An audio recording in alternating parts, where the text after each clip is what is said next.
Olá, minha amiga, meu amigo. Hora da nossa conversa nesta quinta-feira, 17 de julho. Em 2007, está fazendo 18 anos hoje, o TAM 3064, que vinha de Porto Alegre, não parou na pista de Congonhas, saiu da pista e foi tomado pelo fogo. 299 mortos, eu diria 300, porque tinha um bebê no ventre de uma mãe. E isto é uma gravação, eu estou pousando em Congonhas nesta quinta-feira, pela TAM. Espero chegar bem. Vamos então aos assuntos de hoje. Lembre-se de se inscrever, se ainda não fez isso, e ao final de deixar o gostei ou não gostei.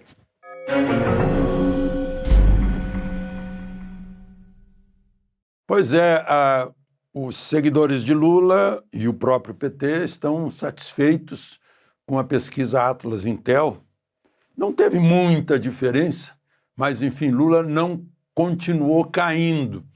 Deu uma paradinha, indo para trás um pouquinho. Depois de toda essa falação de briga com Trump, foi a consequência. Só para a gente lembrar, a desaprovação de Lula, que era de 51,8% em junho, agora é de 50,3%, mas ele está mais desaprovado que aprovado. A aprovação está em 49,7% e a reprovação 50,3%. A avaliação do governo Lula está em 49,4% de ruim e péssimo. Em junho era 51%. Mesmo assim, né, o ruim e péssimo de 49,4% está bem maior que o ótimo e bom somados, que dá 43,4%. O 36,8% dos entrevistados se disseram a favor da tarifa de Trump. 62,2% contra. Né? Óbvio que pode afetar numa reação em cadeia, não apenas as empresas que exportam para os Estados Unidos, como seus empregados. Eu estou vendo agora no Paraná a Pine, como é o nome da empresa? Braskem. Ela produz, beneficia madeira de pinho e vende sob forma de molduras para os Estados Unidos, e deve ser a moldura, aquela moldura que os americanos querem.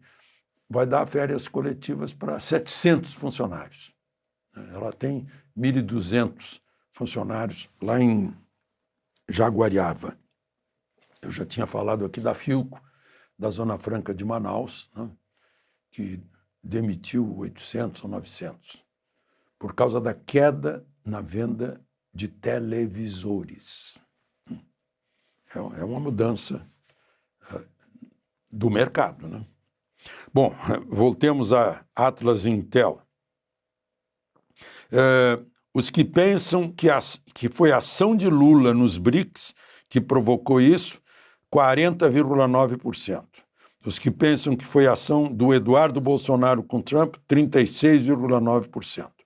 Os que têm percepção de que foi uma reação ao Supremo, 16,9%.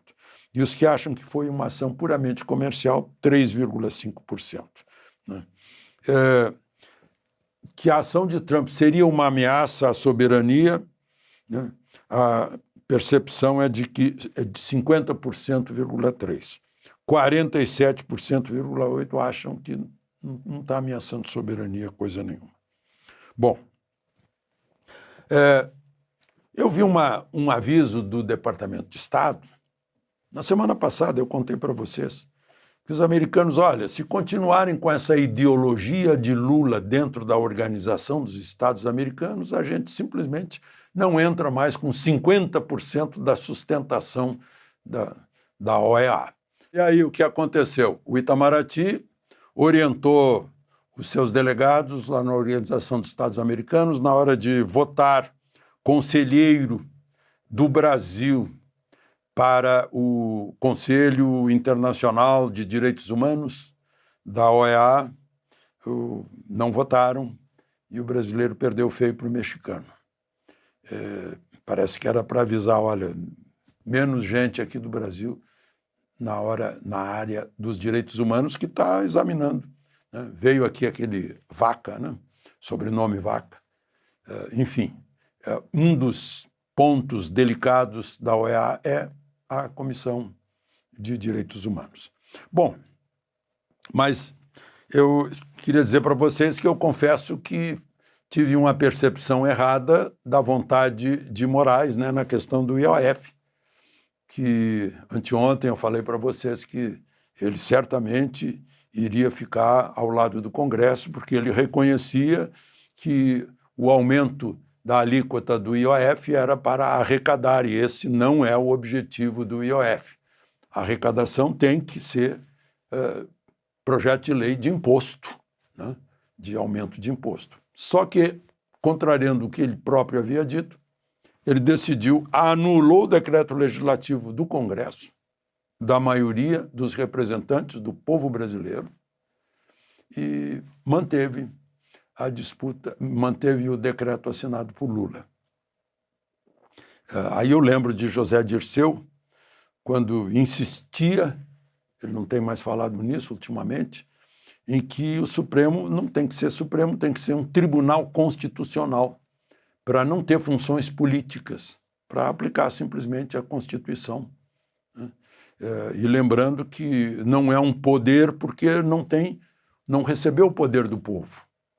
Isso José Dirceu, é a teoria de José Dirceu. Quem recebeu o poder do povo é que é poder. O executivo, o presidente do executivo, né?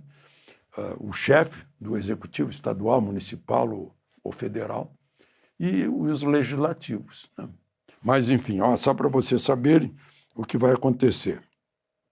Compras internacionais com cartão de crédito e débito, a alíquota sobe de 3,38 para 3,5. Compra de moeda em espécie e remessas ao exterior passa de 1,1 para 3,5. Empréstimos a empresas, a alíquota diária de IOF dobra de 0,0041 para 0,0082. Dobra. Seguros VGBL era 0, vai ter 5% de IOF. Né? É uma previdência que as pessoas aderem a essa previdência sonhando com a alíquota 0. E aí vira um pesadelo. Fundos de investimentos em direitos creditórios passam a ter cobrança de 0,38. Cobrança de IOF sobre operação de risco sacado. Moraes entende que a medida criou uma nova base de tributação e ultrapassou os limites legais para decretos presidenciais. Só aí ele diz, olha, não é aqui que pode mexer. Aqui está criando imposto. Mas lá no VGBL, por exemplo, acho que está criando imposto. Mas, enfim, o governo está querendo arrecadar até o fim do ano, tirar do pagador de impostos, do trabalhador, do que tem suor e desgaste, 10 bilhões mais ou menos até o fim do ano. Bom, uma outra questão, né, a propósito.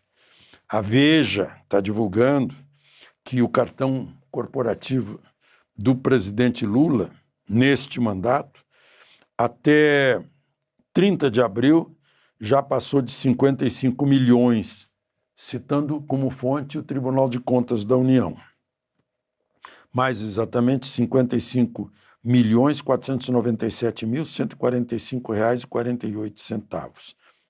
Eu outro dia falei aqui que um amigo meu, cujo pai usava essa marca de sapato, identificou a marca de sapato de Lula na entrevista que ele estava dando no Palácio Alvorada para a Globo, e seria um sapato Churches, inglês. Aí eu fui ver o preço aqui no Brasil, a gente paga por ele R$ 12.721. E perguntei, puxa, será que está no cartão corporativo? Não. Aí a gente está vendo que o cartão corporativo está grande. Por fim, só